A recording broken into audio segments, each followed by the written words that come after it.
आलिया खिलासा हुआ है।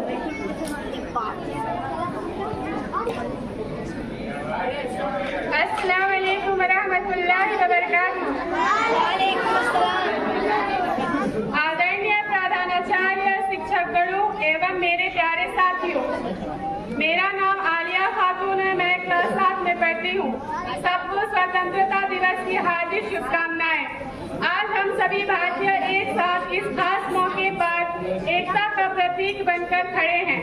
हम आज स्वतंत्रता दिवस के इस पवित्र अवसर पर हमारे महान वीरों और स्वतंत्रता सेनानियों को याद करते हैं, जिन्होंने अपने अमूल्य बलिदान से भारत को आजाद कराया था।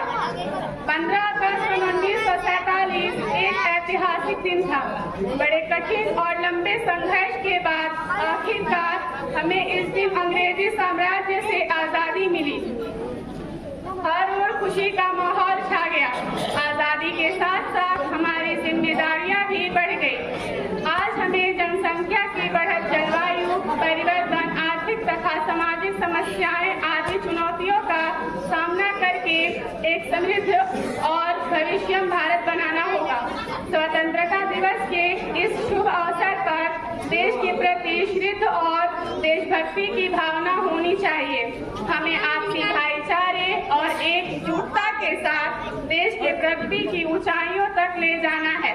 आओ सब मिलकर यह संकल्प लें कि हम अपने देश के सभी विकास कार्यों में भाग लेकर देश को आगे ही आगे ले जाएं।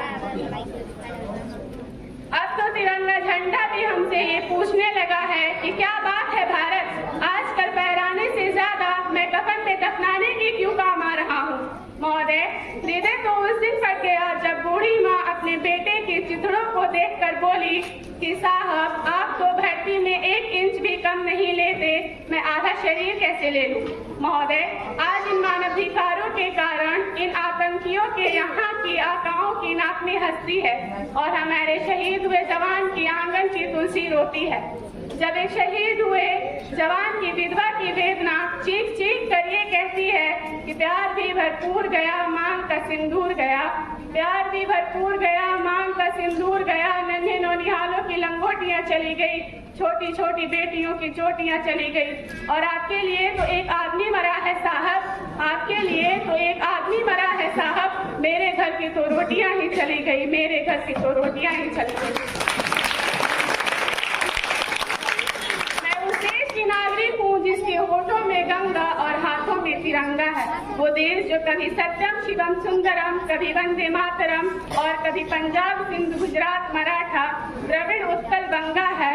मैं उस देश की नागरिक हूँ जो हर टुकड़ाए हुए की संस्थलीय बन जाता है और 7 समुंदर पार परदेशियों को भी अपने ब्रदर एंड सिस्टर कहकर बुलाता है। यही प्रेम की पूज्य भूमि भारतवर्ष कहलाता है, भारतवर्ष कहलाता है। धन्यवाद। जय हिंद, जय भारत।